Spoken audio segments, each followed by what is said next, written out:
Okay, so good morning to all of you and welcome to this new UN Women AI School Expert Talk. My name is Federica, as many of you know. I'm here. I'm one of the facilitators that you have been listening to for a while now. And together with Kurti, I will do the introduction and then leave to Kurti, which will be our moderator today. As usual, before we dive deeper into today's topic, allow me to share a few practical notes. Today's session is being recorded and will be made available on UN Women Asia Pacific YouTube channels, as well as on the Google Classroom for the public cohort. Feel free to just greet other participants in the chat or comment on every aspect. For questions, please use the Q&A panel in the bottom of your screen. And finally, feel free to activate the captions to better follow the talk, because if this can be useful for you. With those logistics covered, let's directly deep dive into the conversation, and I leave the floor to Kurti, a member of our AI steering committee and also facilitators of many lessons, which will moderate today. Over to you, Kurti. Thank you, Federica. Good morning, good afternoon, good evening, based on where you're joining in from. Now, many of you already know that these expert talks are a weekly feature of the UN Women AI School. And the intention is to allow all of you to broaden your knowledge and strengthen your skills in how AI can help tackle global challenges with support from external experts and trainers. And much like all of our talks so far, today's expert talk will focus on AI for social impact, specifically climate action, women, peace and security, and disability inclusion. Now, this talk is a little different. It's going to be structured like a roundtable, which will leave you space for questions. So please use the Q&A feature, as Federica indicated, to keep your questions coming. Now, together with me, we have three amazing speakers. First on your screen, as you can see, is Gaelle Demolis, the Policy and Program Specialist, Governance, Peace and Security at the UN Women Regional Office for the Asia and the Pacific region.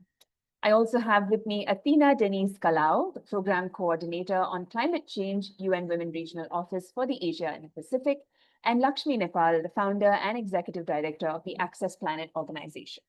I can't wait to get started with the conversation, so I'm going to go right into it and start with Athena. So while we're getting Athena and myself pinned on screen, I'm going to take a second to introduce Athena.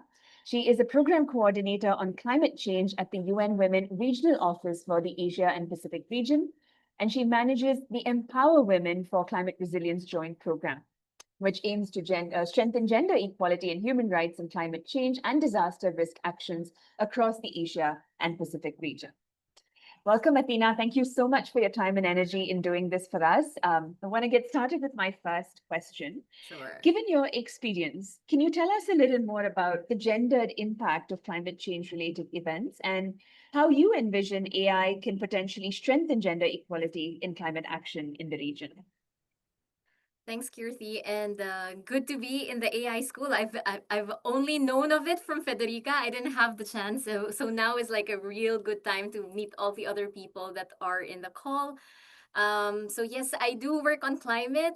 So guys, I'm not an AI expert. I wouldn't also call myself a climate expert, but obviously, because you started with climate, you'd have started with any other thing. And we don't all know that AI is a double-edged sword, right? Like in terms of perspectives around climate, but also both potentially driving a lot of the climate crises because of energy consumption, because of water security issues, because of land rights issues.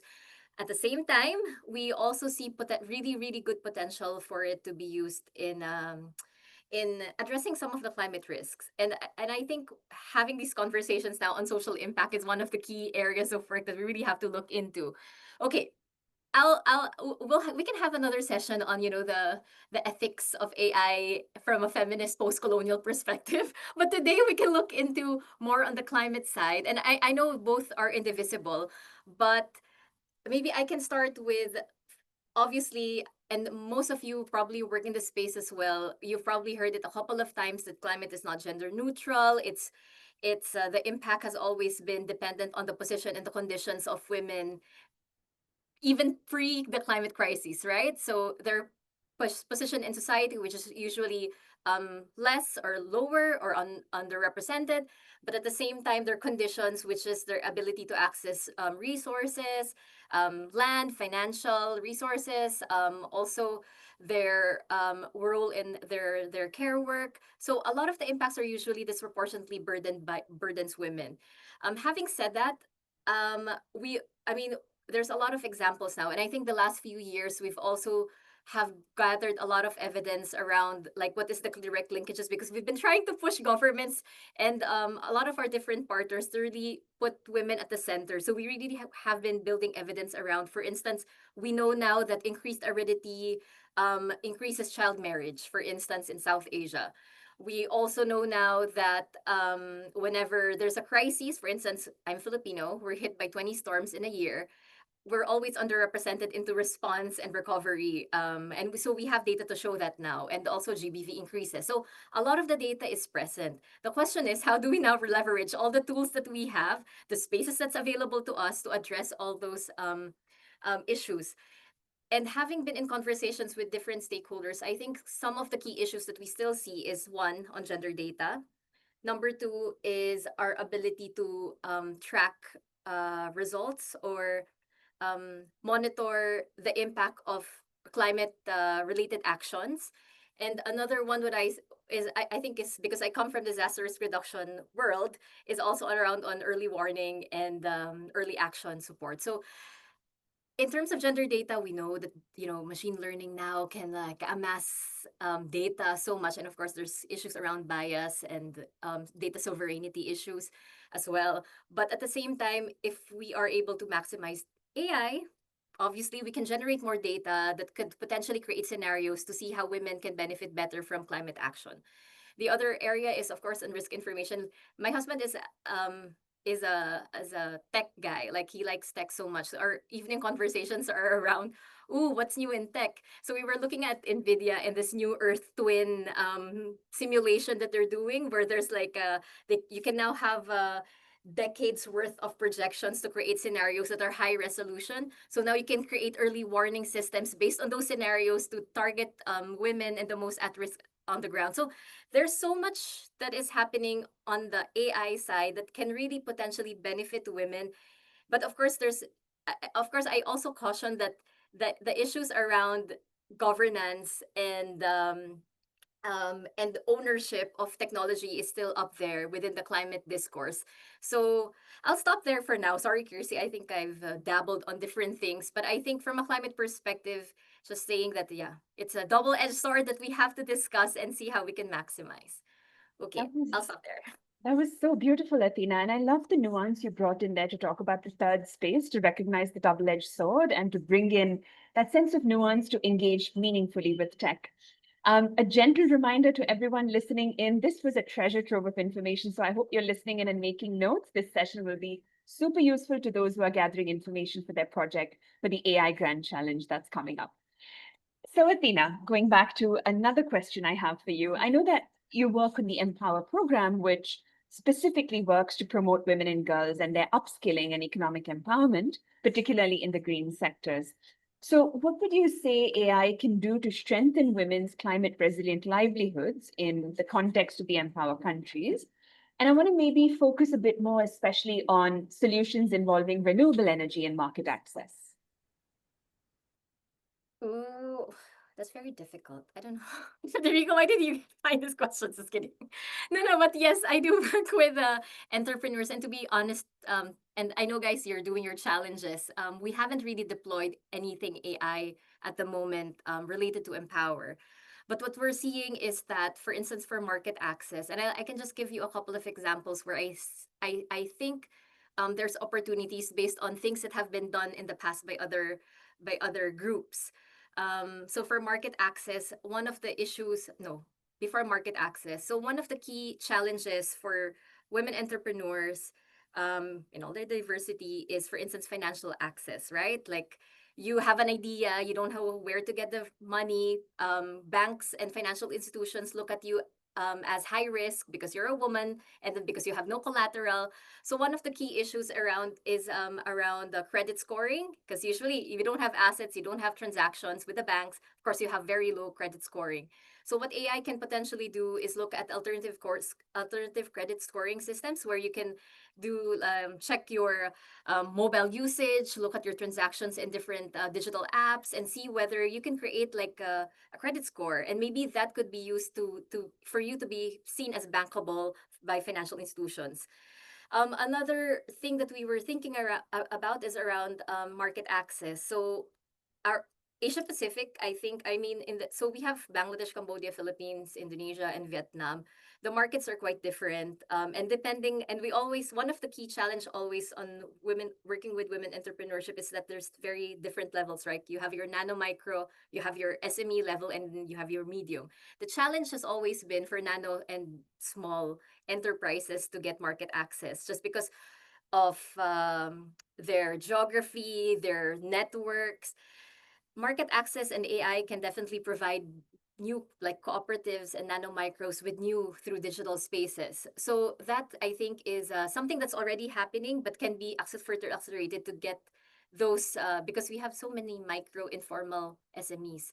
And then lastly, on upskilling, it's very interesting because I was reading upon something around indigenous people and the use of AI when they try to do language revitalization to make sure that languages don't die. And I think in terms of green skilling and upskilling within green sectors, I think that's something that we can also do to harness some like to create like a very targeted journey for each of the SMEs according to their needs and like where they are at. So I think yeah, there's so much utility for AI, and I think we just have to figure out how best to utilize. And also on all of this technology, just a reminder that the debates are around a lot of us are just consumers of AI because we're pushed by different apps to be using it, right? But at the same time, all of these AI solutions have to be grounded with communities and it has to be co-created. These solutions need to be co-created by communities to make sure that that they equally benefit from the technology that's being deployed and they're not just consumers in the end. So I'll stop there again, Kiersey. Let me know. Let me know if you have more questions. That was just beautiful, Athena. Given a chance, I could listen to you all day, and I know that it's going to be the same case with other speakers as well. Athena, we're going to give you a bit of a break for now, and I'm going to hand it back to Fede to take us to a conversation with our next speaker.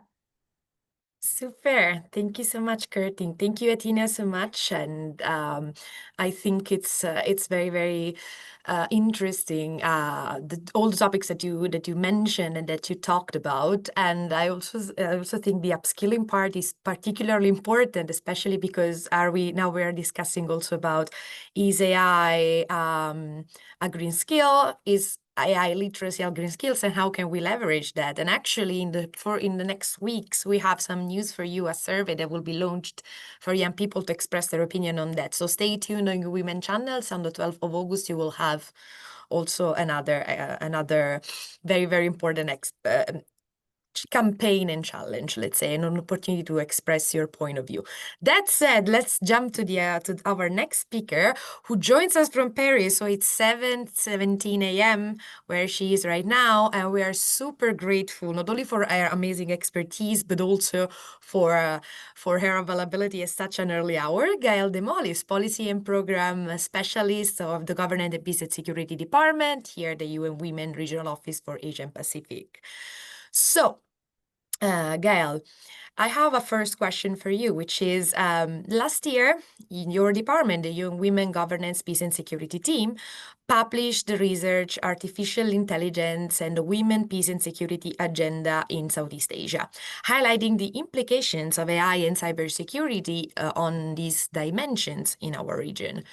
So the first question would be, what systemic issues and gender biases can put women's security at risk when artificial intelligence is adopted in South Asia?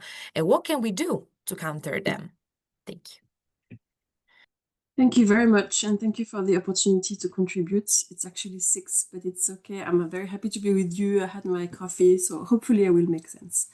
I wanted to discuss a few points on this question. We wanted to understand how AI can be used, and I think Athena mentioned the double-edged sword, and there is a lot of potential for AI to support peace. So we wanted to understand how AI and the women, peace and security agenda intersect. And at the heart of the issue, we saw that the issue of gender biases is really important. We have two main points, two main issues on this. One is the fact that AI is using data sets that are biased. The second issue is the design team. I'm sure you've discussed this in other sessions, but I wanted to mention on the first point on the bias of the training of data, that most of AI tools are trained on vast data sets that are scrapped from the internet, which include misogynistic, discriminatory, gender insensitive content. And so this is the basis of the foundation of the data. This is what we are using for. So for instance, I've tried multiple times, and if you're online and you have your ChatGPT app or whatever app you're using that is using AI, just try to do a prompt, an illustration, for instance. Ask an illustration on, describe or put an illustration on staff supporting their boss. And you will see that although you don't ask for a boss to be a man, it will 100% of the time, or maybe 99% of the time, put a man as the boss, and supporting staff are mostly women. And I would say a light skin boss would be the man. Or recently I asked also, can you put an image, can you create an image of power in Asia? How would you describe power in Asia? And then it came with the image of Asian light-skinned man. I would say, 99% of the time. So it's not that we are saying there's a gender bias and we can't see it. We can see it very clearly. And this is really light example. It's just an image. It doesn't harm that much. But then we need to understand that these AI system, the same AI system, are used sometimes in the justice system in some countries to support decision-making in justice system, in the policing. It's used for military. AI is used in the military for drones, for other tools that are deployed. I mean, the investment in the AI is not for no purpose. It's also for military purposes, right? It's also used for immigration at checkpoints. It's used in humanitarian action, as Athena also mentioned. So we need to understand that these gender biases can have really a great impact. You can imagine, for instance, facial recognition, we know is less accurate for women, especially women of color, due to underrepresentation in training data sets. For some research, we see that there is error rates of 30% for darker skinned women compared to 1% for lighter skinned men. So if you deploy, for instance, a drone, if you deploy this type of tools for military use, border control, identification, this kind of thing, and then darker skinned women are invisible, and you want to detect, a target, that's problematic. So these biases are quite serious. We need to think about it. We need to understand it, and that's why we want to together increase our knowledge on these issues. The second issue is also having a low percentage of women who are developing AI tools. Only 22% of AI professionals in the world are women, and they are not from the global south. They are not from conflict-affected areas. They are rarely from ethnic minorities. They are rarely women with disability. So this type of issue is really another issue that is important for biases, is who is behind AI. And the last point I wanted to mention is that AI is used increasingly, is what we see, or is used, and that's a problem that we see, to target women leaders, women CSO leaders, women activists, women in politics, women peace builders. So this is all of your deep fakes, all of the social media that are using AI tools for recommendation and all of this, that will amplify hate speech, gender-based hate speech, that will have that will portray women in politics in certain manners. The idea is that it will discredit women in their political participation, in their public trust, in their leadership. I'll stop there for now. over to you. Thank you. Thank you so much, Gaelle. And that's true. I think you touched so many important aspects and topics. The first one being the correlation between diversity in teams and diversity in outcomes. I remember when I was working with AI the first time in my life in 2018, we were looking for different images of people from different ethnicities and nationalities. And for example, the Asian nationality was also composed of people and faces with light skins, which was a significant underrepresentation. And this can lead to terrible consequences, as we mentioned, and as an MIT study showed as well. So we will link not only the guideline mentioned by Gaelle and the research, but also some additional topics, because then what seems like small as a bias can actually have important consequences in terms of peace and security. But let's also jump to the second question. We talked a lot about the issues that we have here, and some of the solutions have already been somehow mentioned, but getting more in depth, especially because this session is for young people to plan their AI school challenge. If you could implement one concrete change this year to mainstream women, peace and security in AI governance in Southeast Asia, for example, weaving AI safeguards into Asian RPA, WPS, and WPS national plans, or other, what would it be? And what one safeguard would you attach to prevent harm? Thank you very much. So we have started actually to work, the RPA is Regional Plan of Action and National Action Plan on Women, Peace and Security. So this is a whole topic in itself. I'm happy to delve into this for colleagues who are interested in this. In the past few years, we've done a lot of advocacy to ensure that cybersecurity is reflected in some of these National Action Plan. Of course, ultimately, it's for the government to decide on their priority. But the recent National Action Plan on Women, Peace and Security all have, in Asia Pacific, all have at least some language around cybersecurity. So whether it's the ASEAN Regional Plan of Action, whether it's the Timor-Leste, Vietnam, Sri Lanka, Japan, Korea, they all mention cybersecurity. And within Philippines, BARM, Bangsamoro region, also have a regional plan of action. And this is the only one that mentioned artificial intelligence. But usually they wouldn't, refer to cybersecurity. Sometimes how it's linked with trafficking and online exploitation of women. Sometimes it's more, I would say, the issue of technology-facilitated gender-based violence, online misogyny, disinformation, targeting women leaders that is mentioned, and also how it's important to have more women, as we discussed, in the governance of it. So also in law enforcement, because when you have an issue, you would want to go to the police and that the police is informed on cybersecurity issues, but also from a gender perspective, that they can also be gender sensitive in the way they respond to you. So this is where we are, but I think there is a lot that could be added in these national action plans or regional plans of action on women, peace and security from an AI perspective, not just cybersecurity. We've seen, and as I think Athena mentioned, there are plenty of positive use of AI.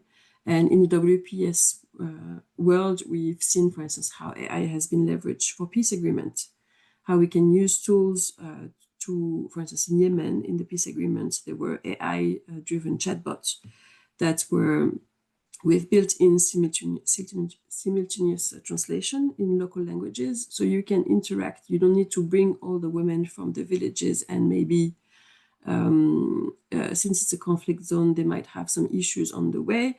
We want to make sure that they're in a safe place and they can contribute meaningfully. So AI, these tools can really ensure a good participation, a meaningful participation, ensure that their voice are reflected.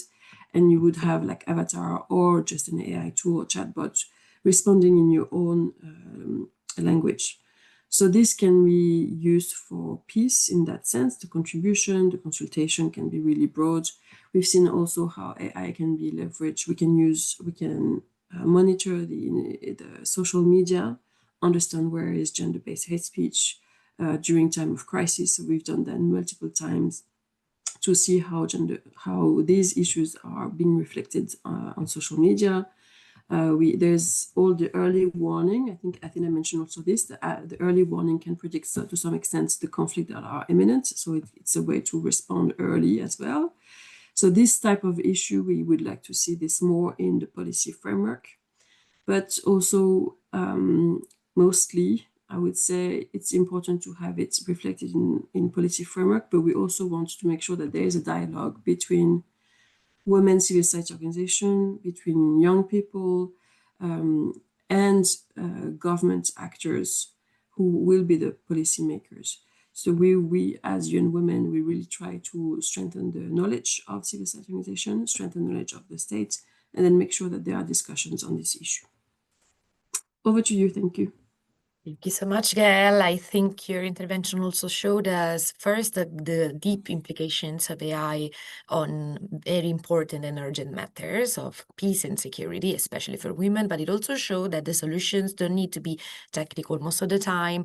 We think that AI will be a solution to all our problems, and this will lead to us to a technocratic perception of development. Instead, we also need a multi-stakeholder approach that includes policy, civil society, and all actors involved, in which technology can play a part, but not only that one. And this is important also for the AI School Grand Challenge, dear participants, because as we said, the final project doesn't need to be a technological solution. It can also be something that tackles a problem related or posed by AI. Thank you so much, Gaelle. So please keep in the call, so we will see you again in the Q&A part. And now let me give back the floor to Kurti for the third segment. Thank you, Federica. So while we're waiting for the next speaker to be spotlighted for this segment, I'm going to take a second to introduce her. Now, we've all known that women are not the only group that risks being left behind by the AI revolution, as it were. And this is why we're going to specifically focus on the nexus between AI and disability.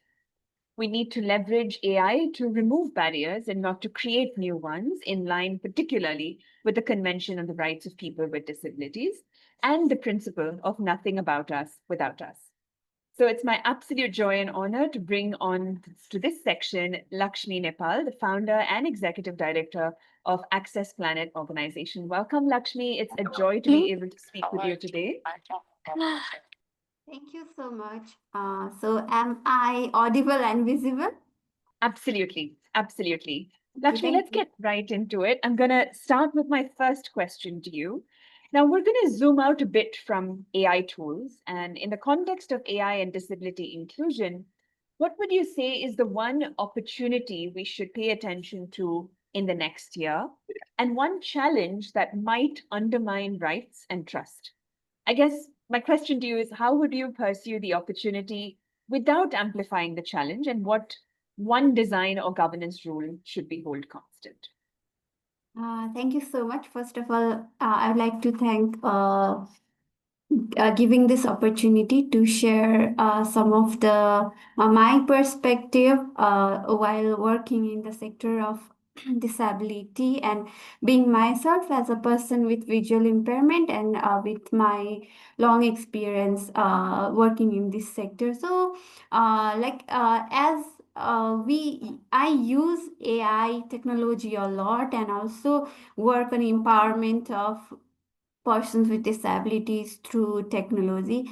So I see like more opportunities. Yeah, obviously there are challenges, but I see more opportunities. Like I often say that for other people, like technology or AI specifically, the technology might be like useful for entertainment and other works also. But for us, like it's like everything, like in every aspects we are very like we rely a lot on technology. And even before the AI discussion came this much forward, like we specifically like persons with disabilities have been using different like AI tools and techniques even before this different discussion has started to come out, right? So I see like there is a high potentiality of AI which can contribute in the promotion of education, employment, and like bringing the overall quality of life of persons with disabilities to the better level. Just to give some example, for just instance, like if a person with visual impairment like before they could not read the printed books and only had to rely on the braille materials and all, but with now with different AI technologies which can convert the printed into OCR through the different software, then readings of the books which was not possible before has now been possible, and then the image description, it's very cool. So like I can go and click some apps and see the surroundings, like ask how the surroundings look like, and it will describe. So it has been cool. And so for others also, like for the deaf persons, like video relay services which can connect them to the interpreters, so captioning services, these are very creative important opportunities that even in the countries which has less like which has a more difficult physical infrastructure, the technology, AI, this types of development has enabled and has a lots of possibility to enable like home based employment opportunities for persons with disabilities. But however, like I have seen, like we have also seen the challenges that if AI, this technology are not built in the accessible format. So this will create challenges for every users, like different types of users and different types of contributors who want to work using AI and all. And also there are also challenges that there is a huge technological divide. In one hand, the world has moved like entirely moved by like AI and the technology, and on the other hand there are persons with disabilities, including girls and women with disabilities, who don't even have access to the devices and assistive devices technology. So this until and unless we until and unless like we bridge these gaps, there will be challenges to overcome this digital divide. And I actually see more opportunities than challenges, but obviously there are challenges. And like in every events that we are conducting, like we or every discussions of the AI, I think accessibility also should be equally considered. Thank you so much for that comprehensive answer, Lakshmi. And I especially love the fact that there have been instances of early adoption of AI even before these discussions came in. And so with that in mind, I wanted to move in towards what we've learned from that journey. So what would you say is one AI-enabled upgrade that we could roll out across all our programs? We want to think about things like accurate captions and translations, or image descriptions and alt text, for example. And really just what would you say would be that one useful resource or addition that can make these services more accessible to people with diverse disabilities? Would love to hear from you about examples, any metrics that you track, any safeguards that you think we would all require as we go forward to do this. Okay, thank you so much for the follow-up question. And it will actually, it's important, but it's a little tricky also, because it's a bit challenging to just highlight the one solution. But obviously, the first thing I would like to highlight here is that accessibility in, like, since we are I see like UN Women is taking the AI discussions, AI classes, related sessions further, like the concept of accessibility should be inbuilt, rather than later retrofitting it. So I like that idea that even from the very beginning, the discussions has been going on how to make the overall sessions on this accessible. This is like inbuilt accessibility is one of the major point that I would like to highlight. And the adding further to it, so uh, I think we should begin from the situation like when we are recruiting the trainees, or like even if we imagine any other events, we can begin by asking in the email or the communication itself, like what are the accessibility requirements and all. Because generally what I found people do is that they assume themselves and then try to fit from the perspective of their perspective. Oh, this might be useful, this that might be useful, but asking to the real participant is much more helpful. So when we talk about the, like, we need to think from the two perspectives. One, how to make this overall process inclusive, and since we are also talking about uh, this AI school, and then different documents will be prepared. So from the two perspective, firstly, we could ask the participants need, and from the perspective of like overall documentation, this AI discussions, we will be taking it at like the further scaling. And also for this, like not only the specific requirements, but like overall accessibility requirements should be made, like from the perspective of the individual participants, and other from the perspective of overall accessibility, if I made you clear. I suggest you to go, or like I can suggest all of us to stick with the one or two documents. Like for one of the easy some tips, UN Women Nepal had developed one document which more focuses on event accessibility, but some of the part related to the online accessibility has also been incorporated. I had shared that document with Federica this morning, like 1 hour ago from my morning.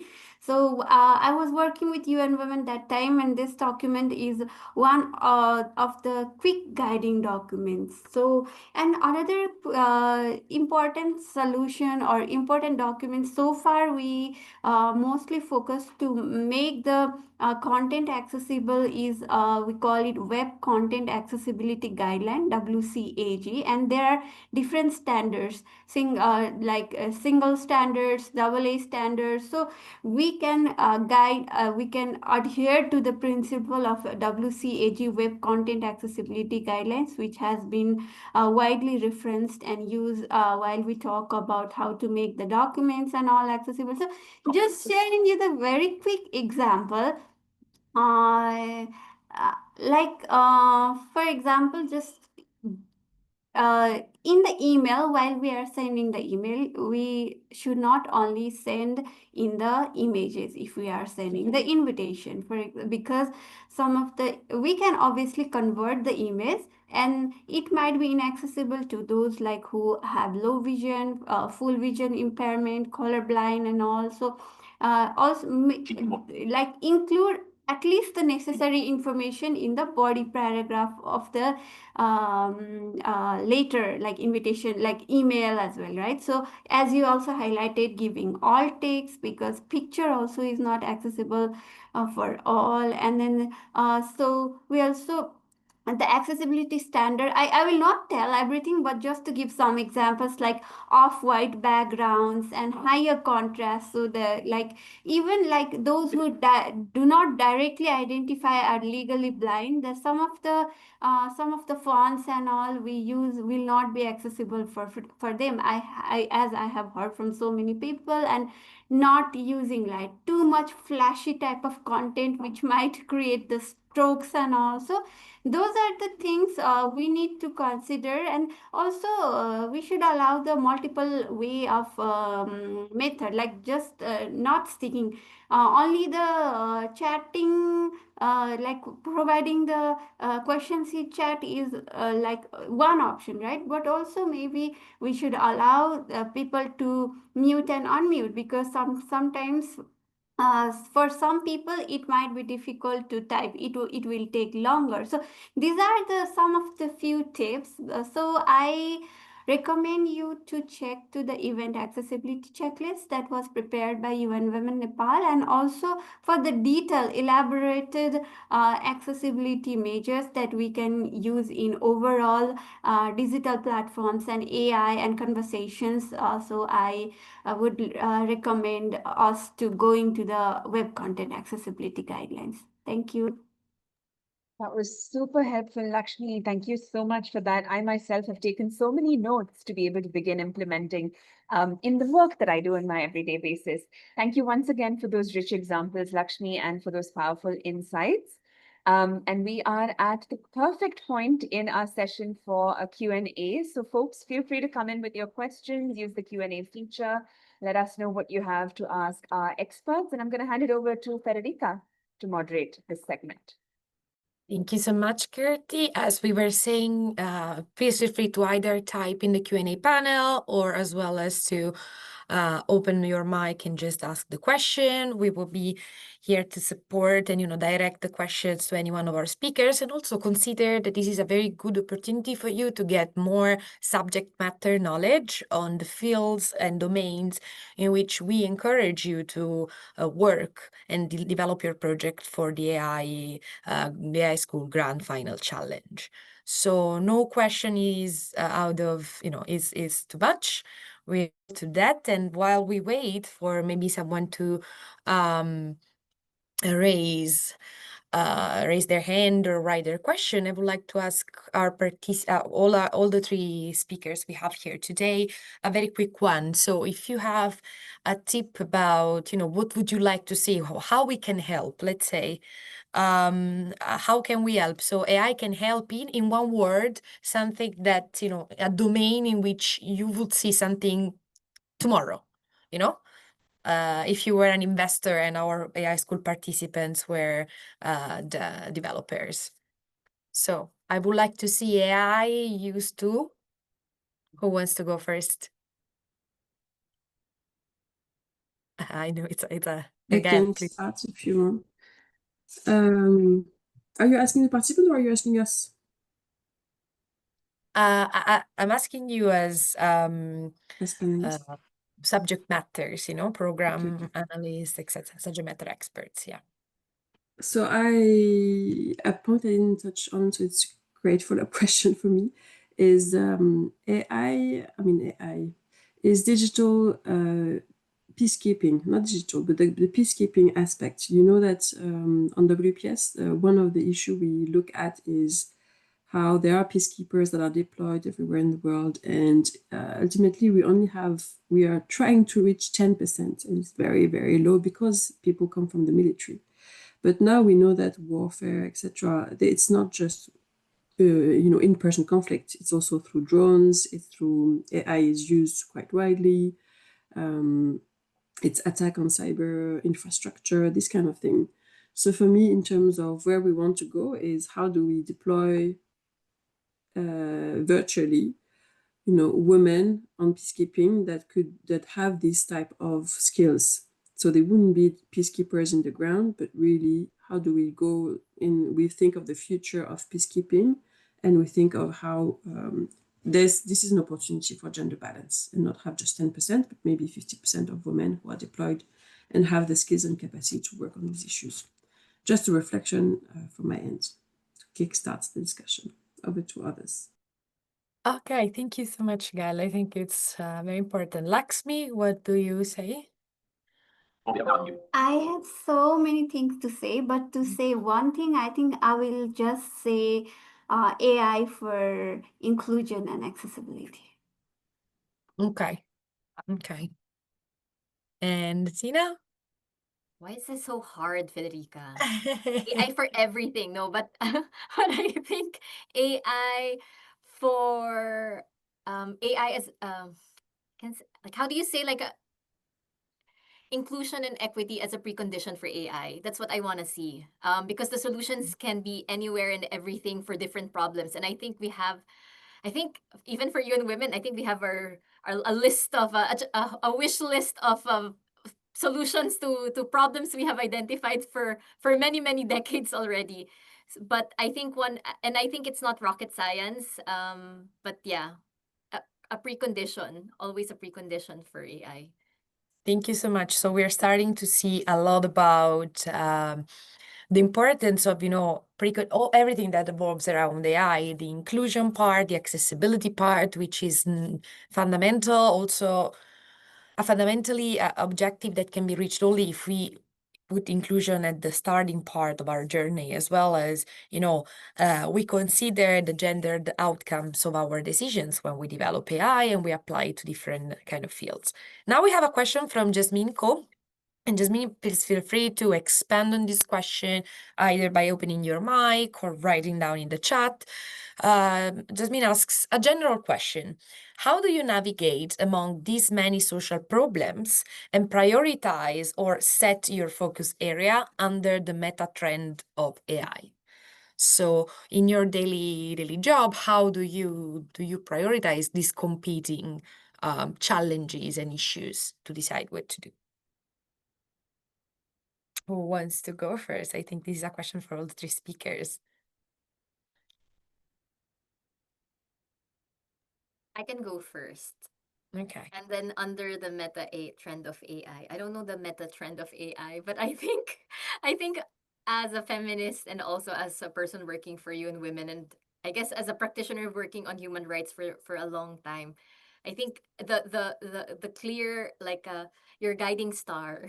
I don't know what the guiding star in the AI terms are. Maybe there's like some cool term, but has always been that you anchor yourselves on the needs and priorities of the people that you want to serve. And for us, it's very clear, right? Because we work for the gender, we're the UN entity for gender equality. So it has always been for the women that we work at the most at-risk location. So there's many problems, but we hone in on who do we want to support, like, continuously, and who are, at least from a climate perspective, the question of who is the most at risk. And of course, that's answered by intersecting forms of marginalization, but that I think is very clear for us as a direction. And I see Wufong on the impact to our brains. I've read that too. Thank you so much, Athena. What about Lakshmi? So as I said before that we have been using and integrating, like I would like to mix both AI and technology together. Like uh, we are more like last we had also SIDA periodic reporting where SIDA committee gave suggestion to Nepal to integrate the digital, to include or to advance digital economy for women with disabilities. And so since our organization mainly focus on enhancing digital accessibility and also technological empowerment for girls and women with disabilities, so we are like, yeah, everything that we are doing are associated with AI and technology. Like we have established labs in different schools where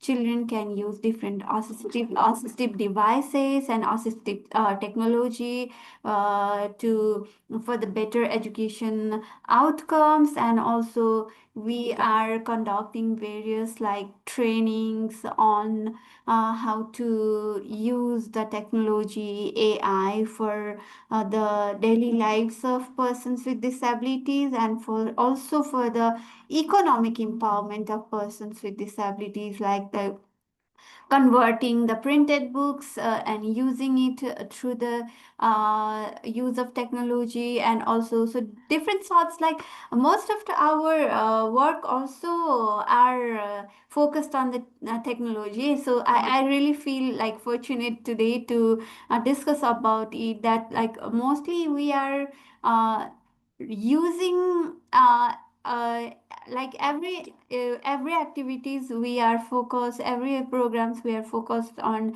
technology. So advancements in AI, and then the people's adaptability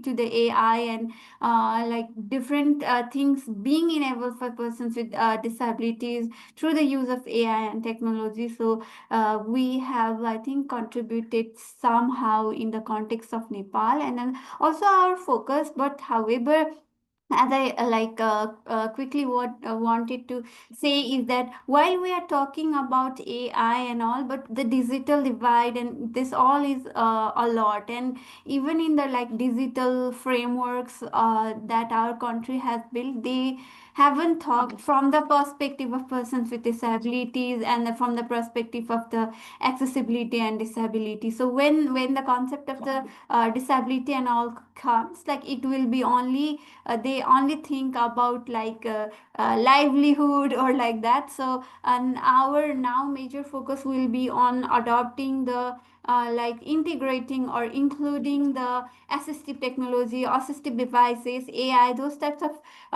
things in the policies from the perspective of like rapid AI growth and digital growth. Thank you so much, Lakshmi. What about you, Gaelle? I'll be short. I just wanted to say I hear a lot of work that is being done on AI for peace, and this is very important. And where I would like to see the growth is really women leading AI for peace. But I think it's our peace dividend that are also inclusive and that are also for women.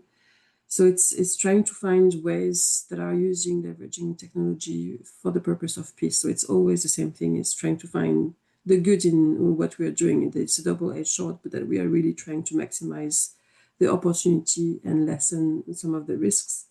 So that would be really the important factor for me. Yeah, over. Thank you so much, Gaelle, for this quick but also very, very in-depth answer as well, and to all of our three speakers. Now we have another question from Hone Miawin. The question is more related to the high school challenge and is for Lakshmi. Can you share more about home-based employment opportunities that consider inclusivity? What are the options out there? Any advice if we want to implement an AI job platform for inclusive home-based work? And before giving the floor to Lakshmi, during a joint event that we had with UNICEF and with ILO last month about AI literacy for a greener future, we also had a member of Filipina Home-Based Mom, which is managing that kind of platforms in the Philippines, MK Bertulfo. We can also maybe share some links with you so you can also learn from other experience, and maybe it ends up in a good exchange practice. But please, over to Lakshmi. Thank you so much for the question. So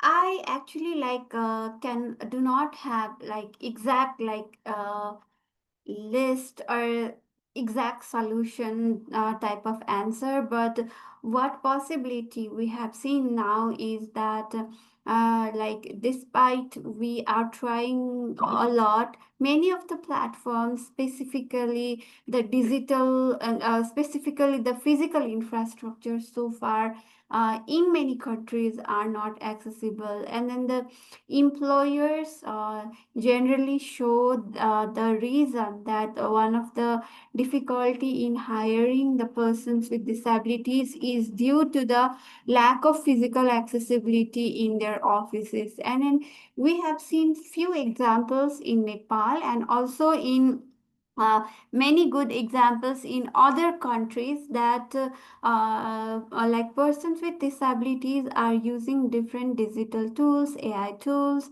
and then working from home. So last time I saw, just to give name of the company, like there was a Alibaba company from China, and then there are so many home-based employees working, thousands actually of employees with disabilities who are working from home. Like, and one of there are also chance of the like better opportunities in a way that, like, all types of different there are different types of disabilities, right? Like for some people it will be very difficult to stay up to the like 8 hours or 9 hours in the office, like due to the physical conditions or the neurological condition different. Also in those types of situation, I saw that like even they could have the part-time works, like on the basis of how much they are can, like their body and mind, they are willing to work. So those types of the flexible arrangements are, I have seen in some of the companies. And also now, because of a lockdown, like we practiced a lot of like working home. Like before it was not practiced like at all. In, if I talk about Nepal, it was not practiced at all, but now there are so many home based working practices. And then even in my country, I see the so many like offers, like technological offers are being taken from the international developed Western countries, I say, like, so that because our wages, like there are both advantages and disadvantages, because our in our countryside the wages are comparatively like lesser when we compare to the dollars. And also they give different like technological software development and those opportunities to developing countries, where we can empower persons with disabilities and yeah, include them in the job force. Thank you so much, Lakshmi. And actually, the next question is from you as well, from one of our participants that has more of a tech background, so Alex. And the question is, would you say that large language models can work as an accessibility device for persons with disability? I am asking because I know that some persons with disability may use it to get information, communicate with other people, get companionship, especially if due to external factors, they can be isolated. But it seems like a risky use case because this gives LLM companies information about the user's disability, and AI might wound up having excessive power over the users. Yeah, so thank you so much again for the question. So there are both positive and negative sides of the AI and how we are using it, right? Like sometimes even there are even positive sides, because if someone is like feeling someone wants to use like AI for the sharing or like that, it will also serve as companion. But like there are so many those types of discussions that to both to promote the use of AI in the overall well-being of persons with disabilities is one aspect, and then like not to replace the job opportunity or interaction opportunities with the real people. Like we cannot solely rely on the AI, but I think everything has its limits, and like excessive use of anything is not beneficial. But everything has its own like limitations and advantages, right? So we should think from that perspective. Thank you so much. I think this is a very, very important answer. And I think that inclusion and accessibility and disability are some of the topics that our participants are exploring. And I also think that they can be applied as well to the climate and DRR and WPS aspect, and it is also the intersectionality we were talking about before. As Lakshmi was saying, persons with disability have different disabilities that usually are not taken into account or taken into account in part. Those with invisible disabilities can have some problems and not be considered in any strategy. Those with visible disabilities still may be not considered, and usually women with disability also have an additional identity layer that due to the external factors can impact them. Because just to clarify, we believe in a perception of disability, which is about the interaction between the characteristic of a person and the external world. So we use the expression persons with disability for that reason, because it doesn't reside only in the person's characteristic. Just for all the participants and the questions that I received and the language used within the questions. That said, I think if there are no further questions, I would like to thank our speakers so much. Again, thank you, Gaelle, for connecting so early in the morning. Thank you, Athena, because I saw her. Athena is my supervisor and she was rushing from one meeting to another. And thank you, Lakshmi, for being there on such short notice and always being here. Lakshmi is also behind the iSchool accessibility features. We consulted with her a lot before structuring the iSchool. So I think this has been a very, very important and interesting panel. We will share all the additional resources and links that were mentioned in the Google Classroom. And again, thank you so much. Thank you, Curti, for the amazing moderation. And to all the participants, see you soon next week. On the 12th of August, we will not have a lesson. See you next Thursday. Bye. Bye. Bye-bye. Thank you. Thank you so much. Bye-bye. Thank Thank you you. so much. Bye. Thank you. Thank you.